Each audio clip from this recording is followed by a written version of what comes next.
네, 오늘 심령에 하나님의 평강이 충만하시기를 바라겠습니다. 오늘 말씀은 마가복음 14장 32절에서 33절 말씀입니다. 그들이 겟세마네라 하는 곳에 이름에 예수께서 제자들에게 이르시되 내가 기도할 동안에 너희는 여기 앉아 있으라 하시고 베드로와 야고보와 요한을 데리고 가실새 심히 놀라시며 슬퍼하사. 아멘. 자, 오늘 말씀의 내용은 겟세마네 동산에서의 주님의 모습이 어떠한지를 말씀하고 있습니다. 자, 주님의 모습이 어떠하냐면 심히 놀라시고 슬퍼하는 모습이었다고 증언합니다. 왜 이런 모습이 되었던 것일까요? 지금 십자가에 못 박히는 그 일이 지금 바로 코앞에 있었기 때문입니다. 그래서 주님은 정말 간절한 마음으로 기도하셨다고 하는데요. 땀방울이 핏방울이 되도록 겟세마네 동산에서 기도하셨다고 성경은 증언하고 있습니다. 누가복음 22장 44절 예수께서 힘쓰고 애써 더욱 간절히 기도하시니 땀이 땅에 떨어지는 핏방울 같이 되더라. 자, 그런데 여기서 질문이 생기는데 어떤 질문이냐면 예수님은 신성을 가지신 하나님이시지 않는가? 자, 이런 생각이 들고요. 그러면 신성이라고 하는 건 전능하신 능력인데 그 신성으로 모든 문제, 모든 두려움, 모든 어려움을 다 이길 수 있는 것 아닌가? 왜 신성을 가지신 주님이 이렇게 심히 놀라시고 슬퍼하는 모습을 보인 것일까? 이런 질문이 생긴다라는 거죠. 자, 그래서 오늘은 신성을 가지신 주님께서 왜 이렇게도 큰 고통을 겪어야만 했는지를 생각하면서 말씀의 은혜를 같이 나눠보도록 하겠습니다. 자, 신성을 가진 주님이 겟세마네 동산에서 겪었던 고통은 어떤 것일까? 첫 번째는요, 매우 혹독한 육체적 고통이었다라는 겁니다. 고통에 대한 그 마음이었다라는 것이죠. 매우 혹독한 육체적 고통, 그것에 대한 그 고민이었다라는 것입니다. 이사야 53장 5절입니다. 그가 찔림은 우리의 허물 때문이요 그가 상함은 우리의 죄악 때문이라. 그가 징계를 받음으로 우리는 평화를 누리고 그가 채찍에 맞음으로 우리는 나음을 받았도다. 자, 무슨 말씀이냐면 예수님의 육체가 십자가에서 고통을 모질게 당했다는 말씀입니다. 예수님이 신성을 가지셨지만 분명 우리와 똑같은 육체를 가지셨습니다. 자, 그렇다면 분명 엄청난 육체적 고통을 우리가 느끼는 것처럼 똑같이 느끼셨다라는 겁니다. 히브리서 4장 15절 말씀입니다. 우리에게 있는 대제사장은 우리의 연약함을 동정하지 못하실 리가 아니요 모든 일에 우리와 똑같이 시험을 받으시니로되 죄는 없으시니라. 자, 여기 이 말씀에도 보면 예수님 안에 신성이 있었지만 또 한편으로는 완전한 인성이 있었습니다. 완전한 육체를 가지신 거죠. 그러니까 우리가 겪는 모든 시험, 고난, 고통을 똑같이 겪으셨다라는 겁니다.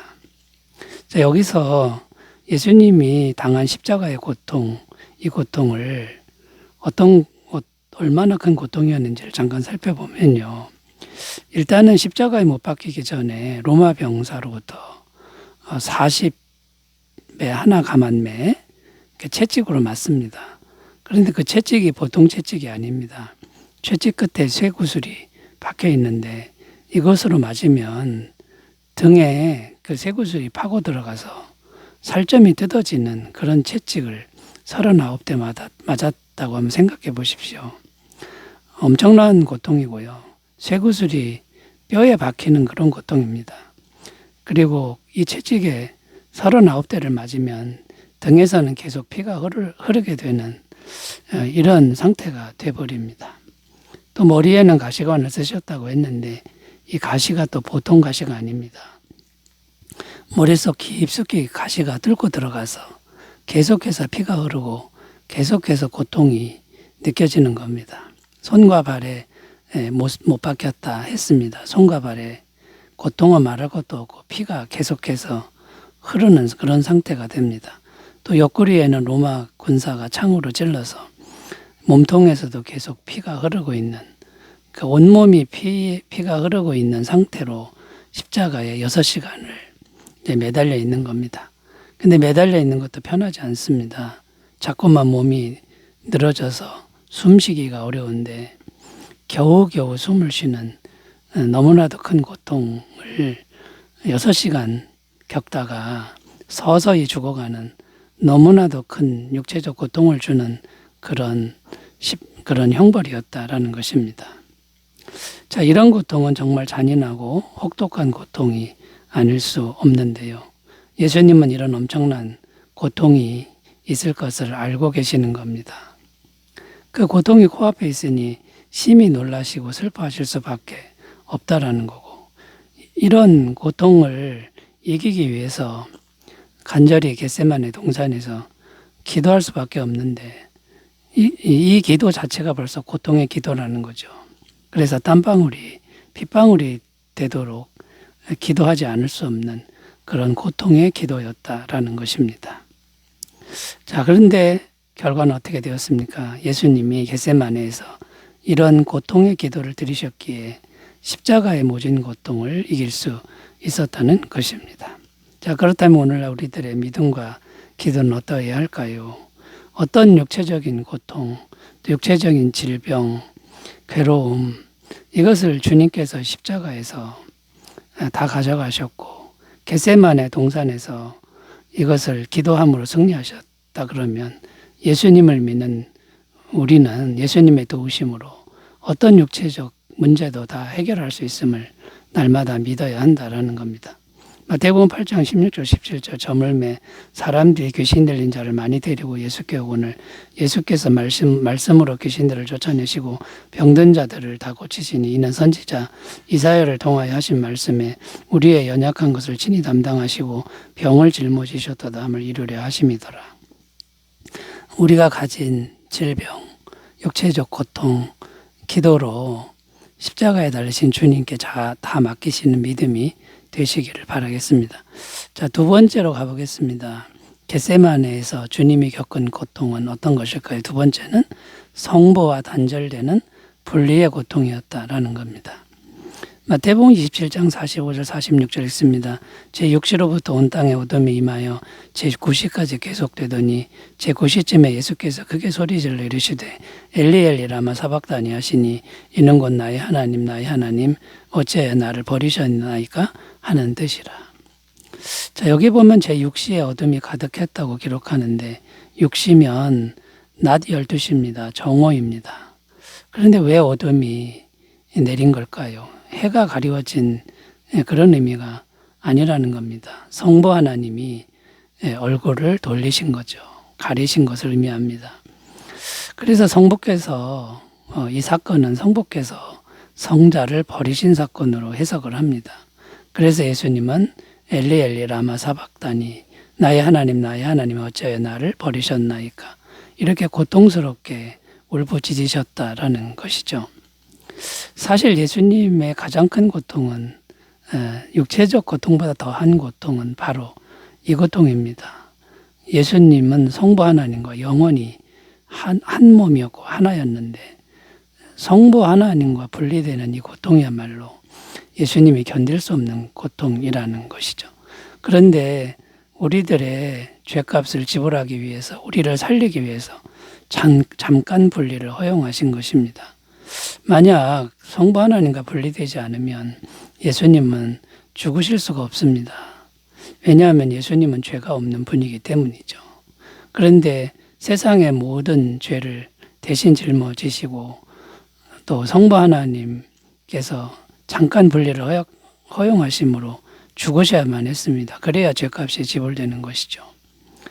자, 그래서 예수님은 이 성부 하나님과의 이 분리의 고통을 알고 계십니다. 이 고통이 너무나 힘든 고통이었기 때문에 겟세마네 동산에서 이 고통을 감당하기 위한 처절한 기도를 드리실 수밖에 없었다라는 겁니다. 자, 그렇다면 오늘날 우리들의 믿음과 기도는 어떠해야 하는 걸까요? 예수님의 버림받음으로 우리가 구원을 받았으니 우리는 절대로 버림받지 않는다는 믿음을 가지고 늘 기도해야 될 줄로 믿습니다. 히브리서 13장 5절 6절 돈을 사랑하지 말고 있는 바를 족한 줄로 알라. 그가 친히 말씀하시기를 내가 결코 너희를 버리지 아니하고 너희를 떠나지 아니하리라 하셨느니라. 그러므로 우리가 담대히 말하되 주는 나를 돕는 이시니 내가 무서워하지 아니하겠노라. 사람이 내게 어찌하리요 하노라.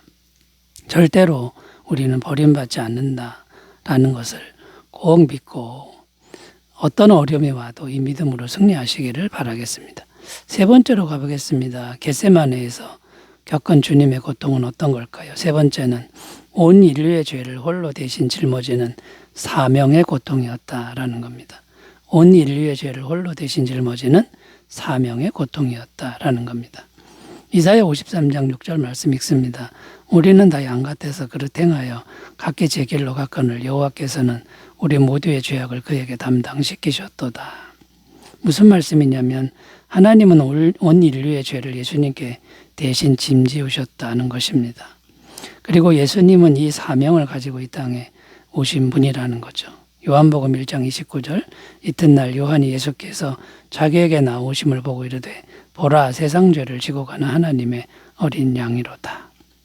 자, 그런데 이 사명, 온 인류의 죄를 대신 짊어지는 이 사명을 감당하려면 예수님은 끝까지 죄가 하나도 없어야 합니다. 만약 조금이라도 죄를 지면 이 사명은 물거품이 되고 맙니다. 온 인류의 죄를 대신 짊어질 사람은 죄가 없어야 되는 것이죠. 그래서 절대로 해서는 안 되는 게 화를 내거나 원망을 하거나 분노를 하거나 미워하면 안 됩니다. 그러면 죄가 되는 것이죠. 그런데 십자가 고통을 그렇게 잔인한 고통을 당하는데도 죄를 지면 안 된다라는 겁니다.